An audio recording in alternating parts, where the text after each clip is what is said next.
Welcome to this episode of All Things Work, a content series from SHRM. I'm your host, Anne Sparaco. This week, we are talking about artificial intelligence. You've seen it a lot in the headlines.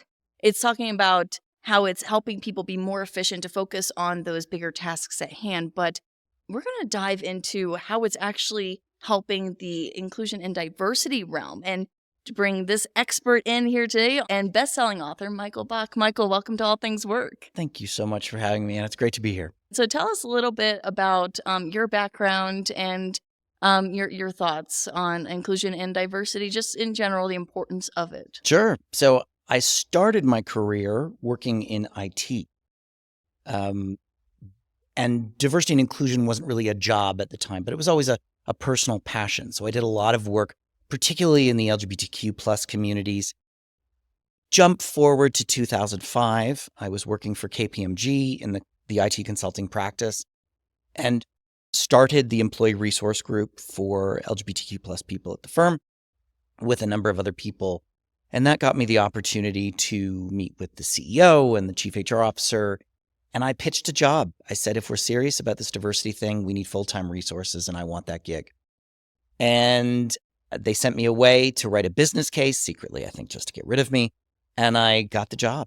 And that was 20 years ago. And I haven't looked back. It was sort of a merging of passion and profession, and just at the right time.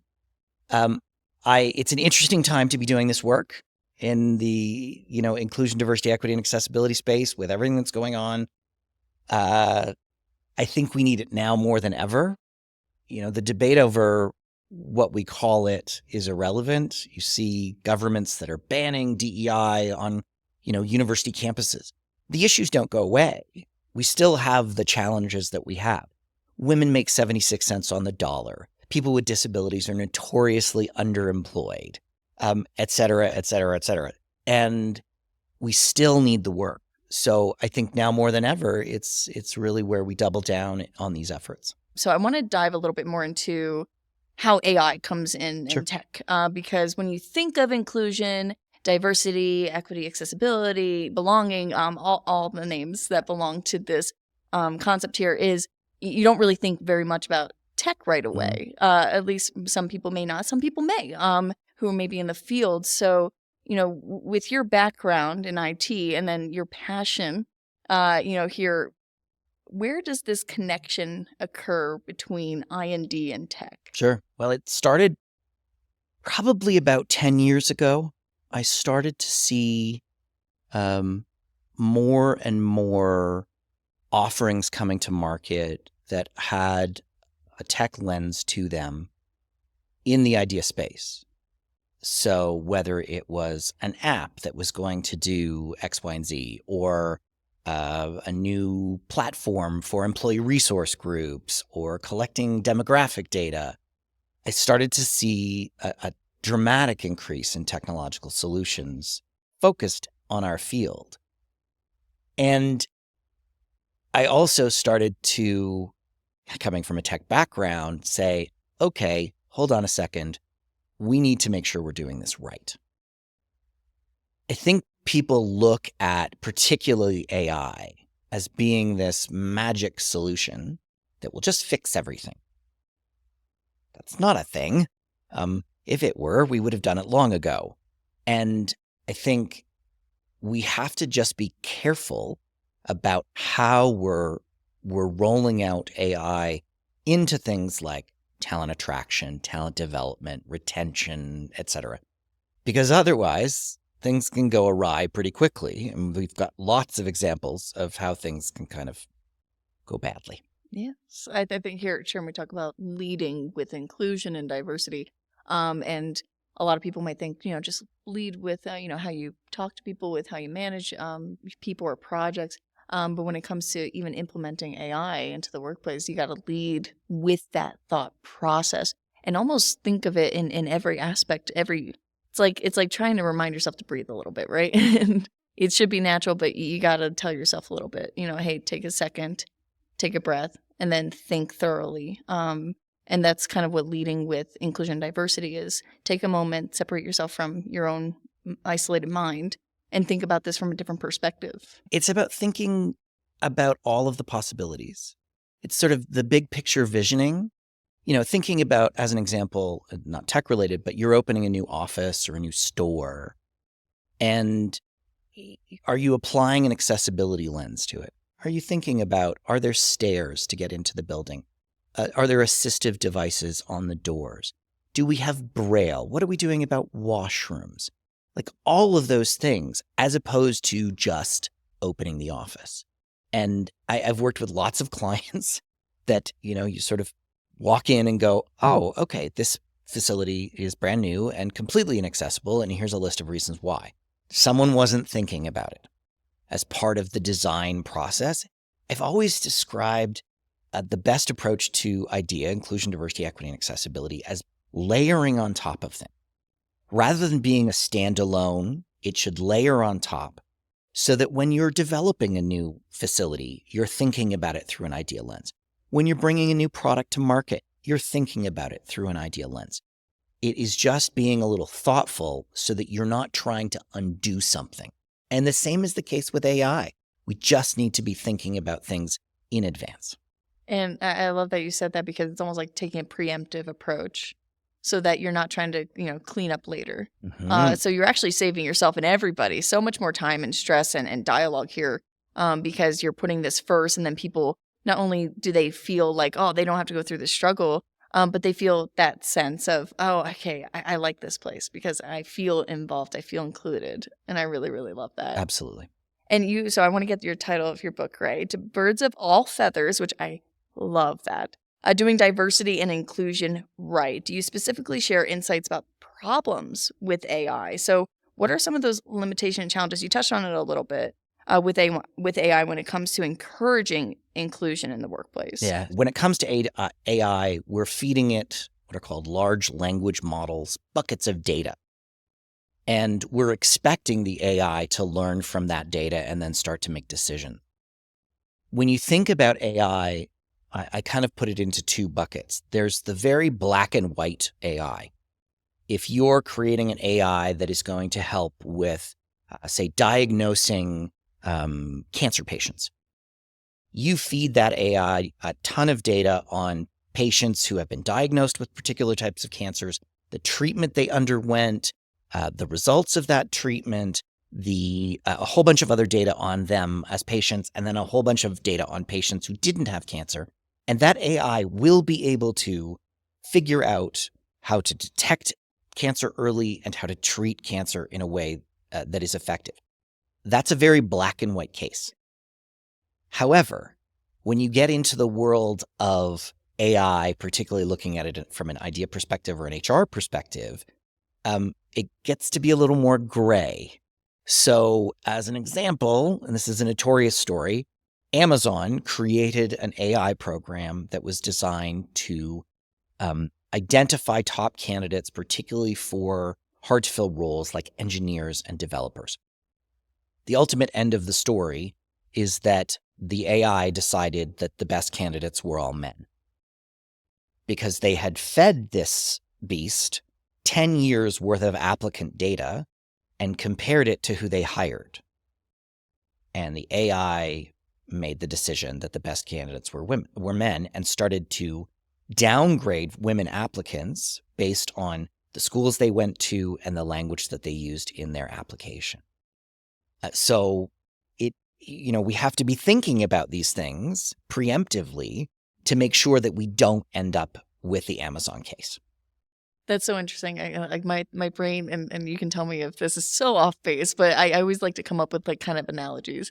Like having AI is almost like having like a young kid at home. They're absorbing everything that's in your household, everything you say, every opinion you have. That child's almost going to reiterate it in their own way.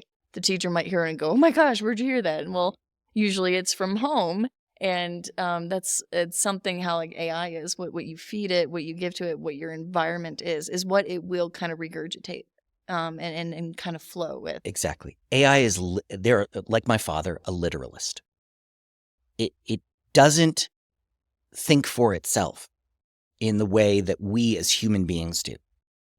It takes data as fact it doesn't know right from wrong. So here's an example. You tell AI that length times width is the formula for area. 100% of the time, it will calculate area properly.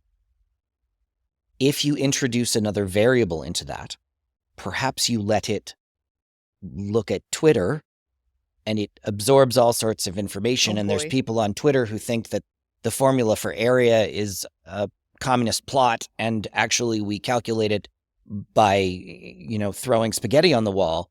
The AI is going to start to think that you need to throw spaghetti on the wall because it doesn't know right from wrong. It doesn't know trusted sources of information. It doesn't know that, if you read a report from Harvard, that it is scrutinized within an inch of its life. And if you read a report from a school run out of someone's basement, maybe not such ethics. It doesn't know the difference. And that's why we need to be careful. Yeah. So we dove a little bit into, how it can really kind of go wrong if not managed correctly. But if it were to be managed correctly, can you provide some examples as to kind of what would result from that? Maybe something you've experienced or seen throughout your career? Listen, it can do a lot of amazing things. It can do things faster than human beings, dramatically faster. So as an example, you're creating a learning development program.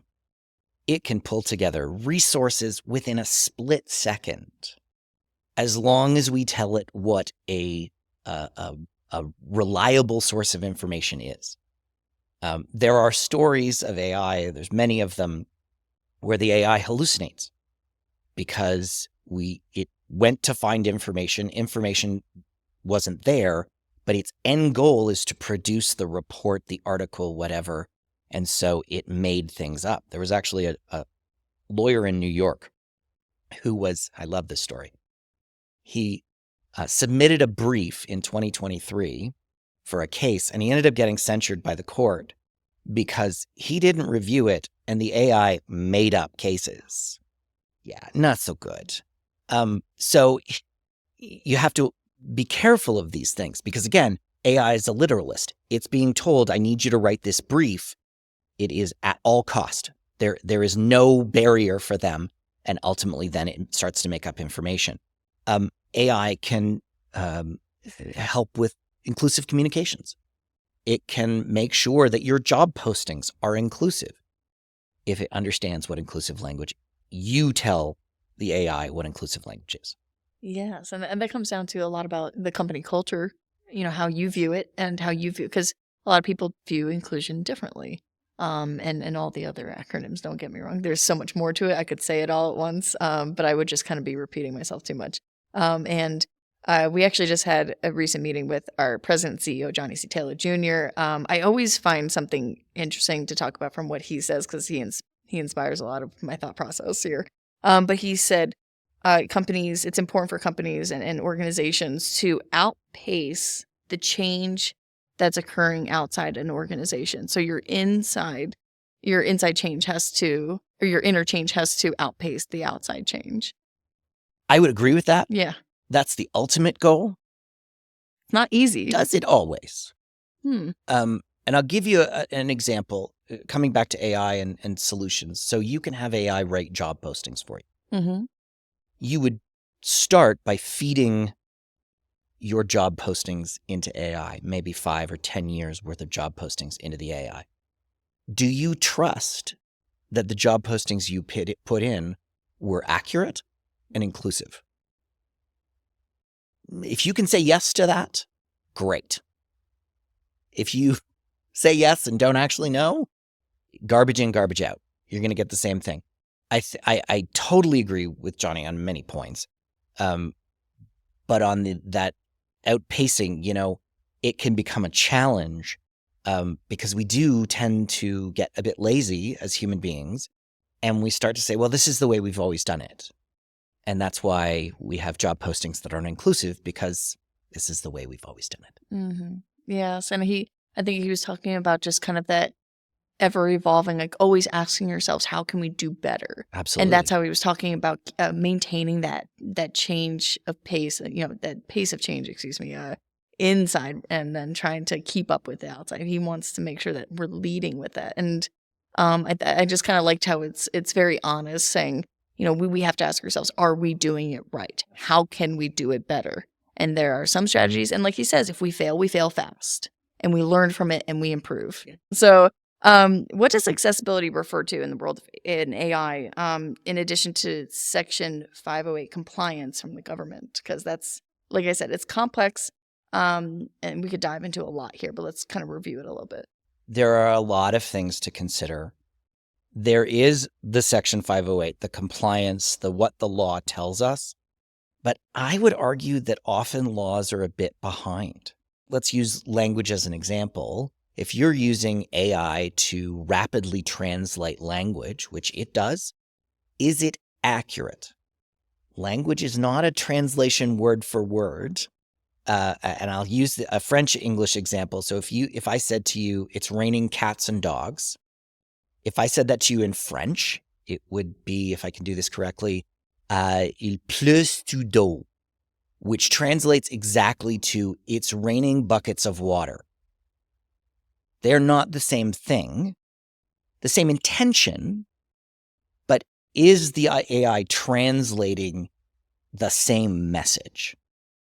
Because it's not a verbatim translation. We've come miles and miles with our translations and technology, but we have to be thinking about these things and making sure that we're not leaving any one group behind. Mm-hmm. I mean, I even come down to like even Spanish, where you use the word como, which technically, if you just translate it straight up, it means how. And K is what. But I remember I had a teacher, I said K, and to ask her like, wait, what do you mean? But in America, saying what, and that's normal. But to her, she says, no. She said, that is actually very rude to say. She says, if you want to kind of ask for more information and you want to say what, she says, you say como. And so I said, oh my gosh, that changed my perspective. How that direct translation isn't really translating the same message. So I love those examples. And I think it's something for people to really keep in mind, that it doesn't just come down to, disability, accessibility. It has to do with so many other aspects of people's lives. And the language part is a great example.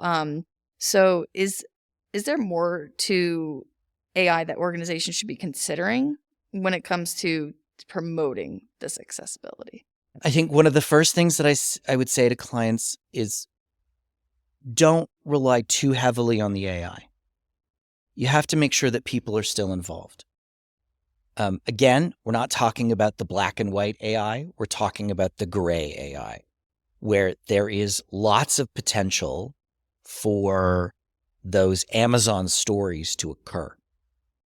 If you're using an AI to determine, let's say if you're doing layoffs and you use your AI to pull out a list of who people should be laid off, and you're not looking at that list from a demographic perspective and saying, okay, do we have an imbalance? Is it more women than men? Is it more people of color than white people? Is it more people with disabilities than able-bodied? We have to be paying attention to that. The human aspect cannot be removed. The subject matter expertise cannot be removed.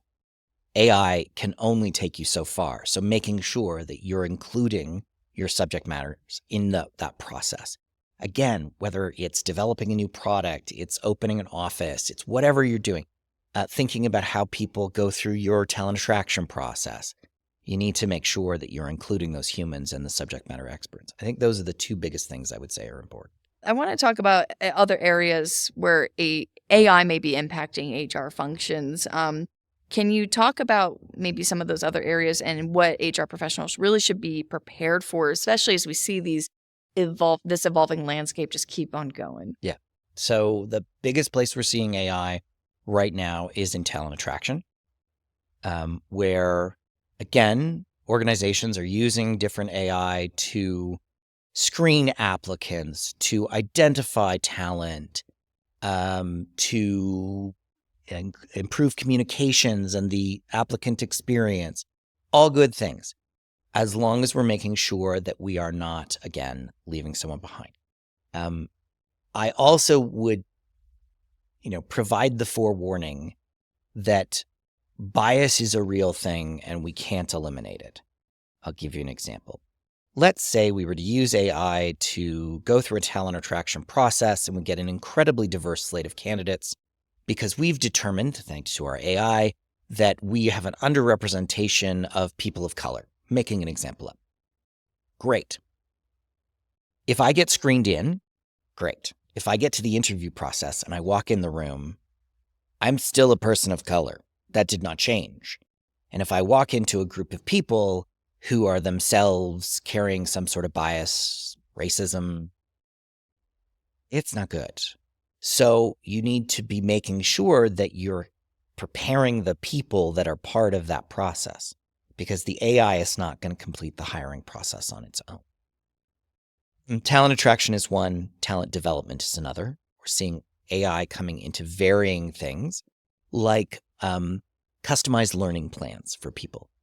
We're going to take them from point A to point B in their career. What is the learning that they need? So it's not the one-size-fits-all learning anymore, which is great because, we don't need to do that to people. But at the same time, is someone being left behind? Was someone not being considered for promotion because, again, bias comes into play? Is someone, not being put on a list because of potential bias?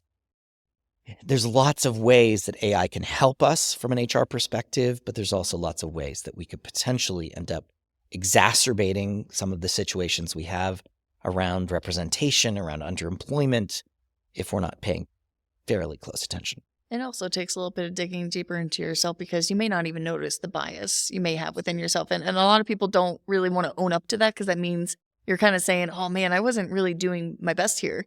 But kind of recognizing that, trying to ask yourself, well, why do I feel this way about this person? And I think it comes down to that simple question. Why am I feeling this way, or why am I not wanting this person to be involved in this? And then if you can answer, genuinely, or you might have a little bit of bias, and that's okay. We're human beings. So the next step is to address that. I love how the human brain functions. We all have bias. Yeah. The question is not if you have bias. It's how you deal with the bias. How you deal with it. I love that. And we'll leave with this last question is really, you kind of talked about that ever-evolving landscape, what we're kind of seeing. But, where do you see the next few years going in this area? Here's my warning. Okay. I feel like the doomsday queen We'll take here, it seriously, right? though. I feel like there's, sound effect of organ just behind me. Boom. Okay. Is be careful about being early on the bandwagon. Do your investigation. Ask what the language model was that went into the AI. What have been the considerations as it relates to inclusion, diversity, equity, and accessibility? What have they been thinking about in building that? Think about that Amazon example. They had to they spent a lot of money on this, and they had to shelve it because it was a failure. Every experiment comes with an answer, right? Even a failure, you learn something new. But at the same time, we're not dealing with things in isolation often. We're talking about products that are already on the market. And we want to make sure that we aren't leaving people behind and making problems worse. So be careful about joining, too quickly. Just ask a lot of questions. Bring it back to that preemptive thought process. Exactly. Think ahead, think for yourself, and think for others. All right. Thank you, Michael Bach, for your insight and wonderful answers. I love that we brought back all these analogies to kind of address such a large topic. Again, we could talk for days, but we'll squeeze this into this episode of All Things Work. So thank you. We've done good. Thank you. It's great to be here. Thanks so much for having me. We loved having you. All right, and I encourage you all to subscribe to All Things Work wherever you enjoy your podcast. We also have a weekly newsletter that comes out with updated research and the podcast as well to keep you in the know. That's it for this week. We'll catch you next time.